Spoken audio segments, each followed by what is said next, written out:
You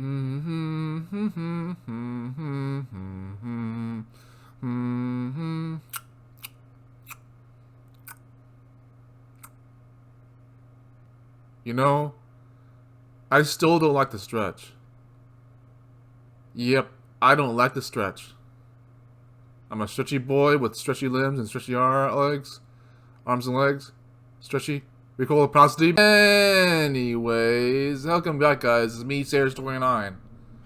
And welcome to the other part of the Health is Wealth video. It's probably the final part, actually. So in this installment, we're going to actually talk about why health truly is wealth. And to expand on the last part, solutions to what you can do for fitness to be pragmatic and practical for yourself as well as the rest of the world around you. You ever heard the analogy that a healthy poor man is better than a rich, ugly hag? It ain't pretty to hear, but it's true. It's like someone who can actually lift weights and hold their own, have the balls and spine, as Dr. Ryan Tarbrand himself would have put it, to hold their own as a man, and even as a woman. Like anyone who's physically well off does not have to be vain to how much money they have.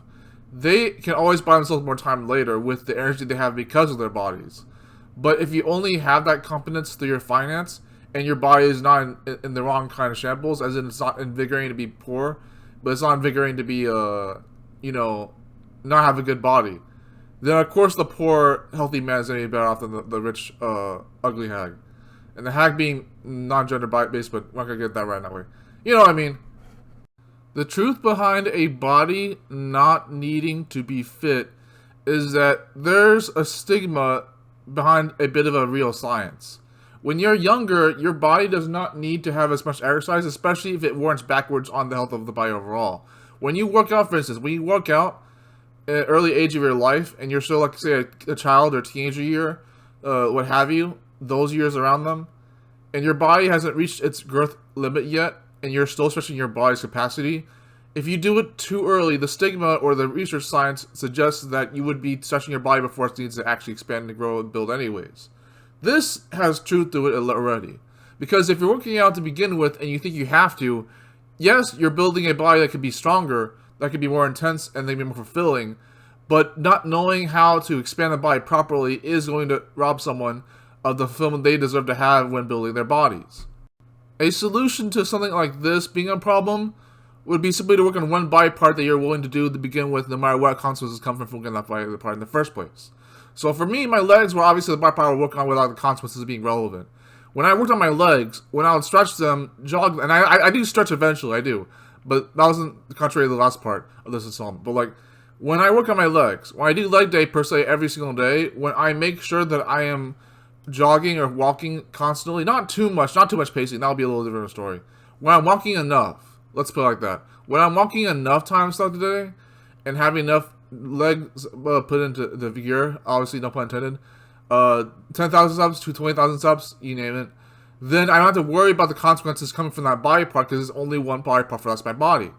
And as I mentioned in the last installment, your body will work on itself with at least one part of it being worked on for the rest of the body. If even just one part of your body has been worked on, the rest of the body is slightly influenced by it. You have to work on those body parts to begin with so they directly get influenced, but it helps to influence the rest of the body with what you've been working on to begin with. That just about leaves out one more problem, which is when do you start working out? The answer to that is never.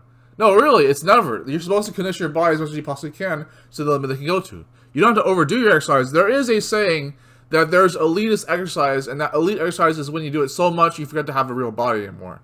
That can be a little silly, not gonna lie. But someone who knows how to pace themselves with exercising, having true rest days and break days without actually procrastinating for exercise, knows what they're doing with their body to begin with. I'm sorry I keep using that phrase a lot. Begin with is a little adage I'm using recently. I'm talking for aspects, so anyways. But when someone actually works out properly and they still take breaks from their exercise, they know how to handle themselves. Their body is telling them what they want to hear from it, and what they want to hear from their body is also what their body wants them to do. That is someone who's in tune and fine-tuned with the feelings and sensations of their body's workout. And that's a good thing to do with in the first place. If you find out how your body talks to you, you're going to be way farther than people who only exercise for the sake of doing it. And there ain't light array having a solution, but nonetheless, here's my solution to that problem of how much do you exercise. You exercise a little bit above your limit. So that way you can build your body and strain the muscles and tear the bones, the density, and the muscle mass will increase. If you go, it's the same way with eating diet.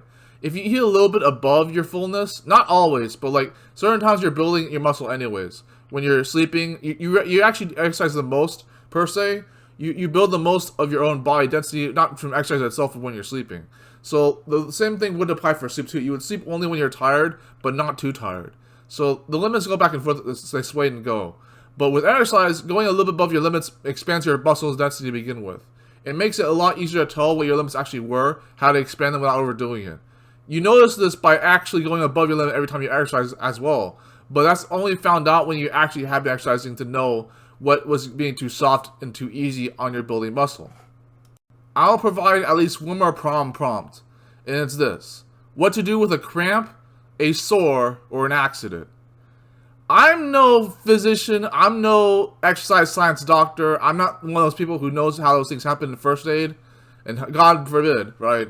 But I think, and I have an honest input about this, I think when you just break a nerve or a cellular system in your body, a molecular level, where the hell, you just need a rest. Like I said before, you just need a rest. Because you push your body to its limit, it can expand anyway. And the funny thing is your body's going to expand anyways to meet the level of buildup that you made since you exercised to begin with. So, and I keep using that phrase way too much. Oh my gosh, I need to script eventually. I do script these videos sometimes, but no. But like, your body will actually expand to meet where you broke your body. And then it'll meet that when you've been resting to begin with. And when you rested, you will actually be able to just expand your body when you worked out the last time. When you recover, you go back to exercising. That's when you'll know you've been actually doing it right. You don't want to abuse that as if you only try to kill someone or do something, but there you go. And that's all I got for you guys. Take a shot glass every time I say to begin with. To begin with, to begin with, to begin, bin, get rid of the bin, to the bin, air in the bin, the recycling bin, to begin with, to begin with, to begin, begin again, begin with me again, begin with me, to begin with, to begin with, to begin with, to begin with. I have got to stop making the last 30 seconds of my videos hard to understand. I'm hard to understand to begin with. Oh shit, I did it again! Yo!